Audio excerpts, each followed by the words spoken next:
আসসালামু আলাইকুম ভিউয়ার্স, সবাই কেমন আছেন? আজকে আমি আপনাদের সাথে কালিজিরা ভর্তা বানানোর রেসিপিটা শেয়ার করব। আশা করি আপনারা মনোযোগ দিয়ে দেখবেন। তো প্রথমে আমরা এখানে পেঁয়াজ, কাঁচামরিচ এবং রসুন একসাথে ভেজে নিব। এখানে আমি অনেকগুলো কাঁচামরিচ নিয়েছি এবং ছোট সাইজের ৪টি পেঁয়াজি নিয়েছি এবং একটি আস্ত রসুন নিয়েছি। এগুলো আমরা সুন্দর করে তেলে ভেজে নিব। প্রথম দিকে চুলার জালটা বাড়িয়ে দিয়ে পরে কমিয়ে সুন্দরভাবে ভেজে নেবেন যাতে সিদ্ধ হয়। আর অবশ্যই এক্ষেত্রে মরিচটি ভাজার সময় একটু সাবধানতা অবলম্বন করবেন, একটু দূরে থাকবেন।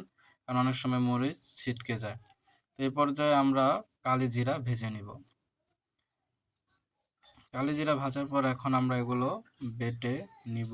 তো প্রথমেই কালিজিরা দিয়ে দিলাম। এখন একটু লবণ এবং একটু পানি দিয়ে সুন্দর করে বেটে নিব। অবশ্যই কালিজিরাটা ভালো করে বাটবেন যেন ফিনিশিং হয়। এই পর্যায়ে কালিজিরা বাটা শেষ হয়ে গেলে এখন আমরা পেঁয়াজ, মরিচ এবং রসুন একসাথে বেটে নিব। এখানেও আমরা একটু লবণ, একটু পানি নিয়ে সুন্দর করে বেটে ফেলব।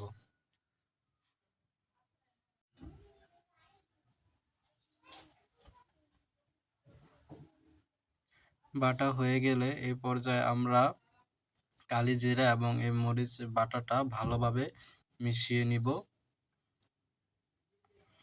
অবশ্যই হাত দিয়ে ভালোভাবে এভাবে মিশিয়ে নেবেন ভালো করে। দ্বিতীয়বার বাটা লাগবে না একসাথে। এভাবে আপনারা মিশিয়ে নিয়ে তুলে ফেলবেন, তাহলেই হয়ে যাবে। এইভাবে আপনারা বাসায় ট্রাই করে দেখুন, অনেক ভালো লাগবে খেতে। এতক্ষণ ভিডিওটি দেখার জন্য ধন্যবাদ। ভালো লাগলে অবশ্যই লাইক এবং চ্যানেলটি সাবস্ক্রাইব করবেন। ধন্যবাদ।